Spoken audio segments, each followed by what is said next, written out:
Նախորդ վիդեոյում ձեզ ցույց եմ տվել Ipsy-ից ստացած իմ առաջին բոքսի պարունակությունը, իսկ հիմա եկեք նայենք երկրորդը։ Այստեղ ունենք Liquid Chroma Trio, եկեք տեսնենք։ Տեսքը շատ սիրուն է։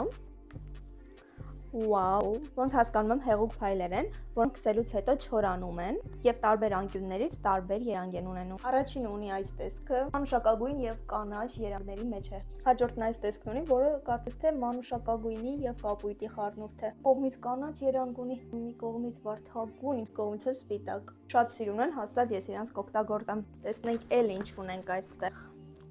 Il Makiage բրենդից ուղարկել են աչքերի պալետ։ Իրականում շատ գեղեցիկ տեսք ունի։ Եկեք փորձարկենք գույները։ Բոլոր երանգների մեջ կա մի փոքր փայլ։ Այստեղ ունեմ շուրթերի յուղ Radiol բրենդից։ Գիտեմ ձեզ երևում է թե չէ, բայց այնց շատ բաց նուրբ վարդագույնը հիմա շատ թրենդային է։ Եվ ցավոք ինձ ուղարկել են երկու հատ նույն պրոդուկտից։ Տեսնենք երանգներն էլ են նույնը։ Դա աչքերի տակը փափկացնող շիճուկ է։ Եվ ես ճիշտ էի, երկուսն էլ լրիվ նույնն են։ Բայց ոչինչ, մեկը ինչ որ մեկին կնվիրեմ։ Ես շատ գոհ եմ, իրականում այս երկուսը փորձնական էի պատվիրել, բայց հաստատ կթարմացնեմ բաժանորդագրությունս։ Ինձ թվում է լավ բաներ կստանամ էլի։